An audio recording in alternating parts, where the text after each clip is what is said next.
So hi guys, it's Dr. Parth Palan here, and today we'll be solving the last minute pearls of pathology. So the rules are the same. All you need to do is take screenshots of all the slides which I show and put it in your folder, and you need to revise this in the last very month, that is this month before your NEETPG examination. So let's begin.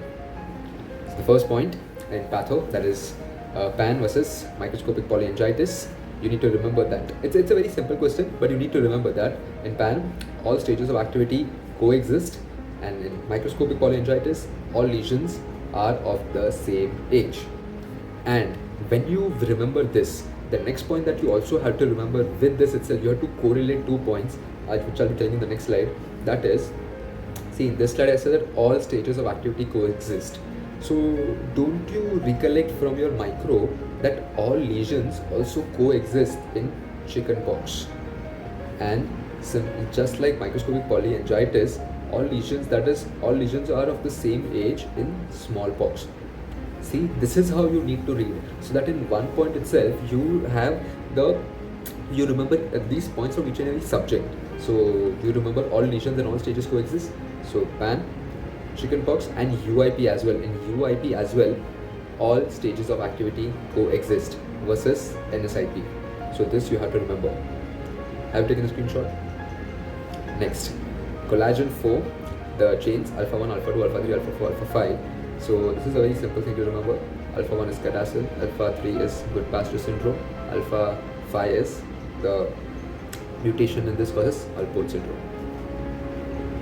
Next, this is related to the breast cancers, the ER positive, the HER positive, and the third type is the triple negative. So the microscopic, the characteristics, the pathological characteristics of each and every type of breast cancer are these. That is, ER positive consists of 4 types, L, M, T, P. HER positive consists of AM, and triple negative consists of Ms.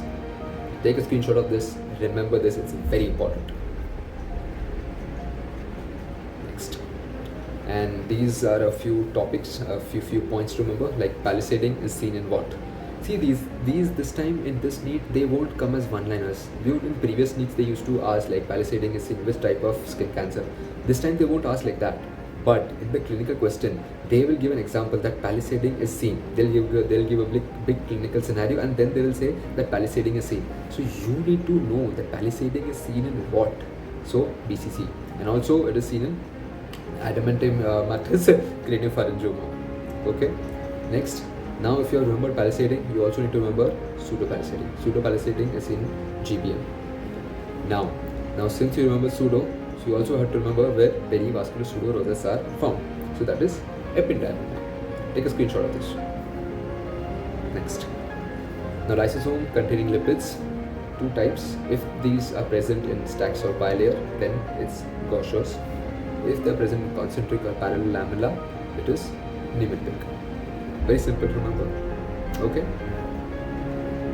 Now time for this. A few of the cutouts. Autoimmune hepatitis, type 1, type 2, type 3. Take a screenshot of this. And then LKM1, that is from here. LKM. When you read type 2, it is anti-LKM. So then, what is LKM? What are the types of LKM? You need to think. So LKM types. There's another thing like LKM1 is found in autoimmune hepatitis type 2 and hepatitis C virus. So this also you have to remember. Take a screenshot.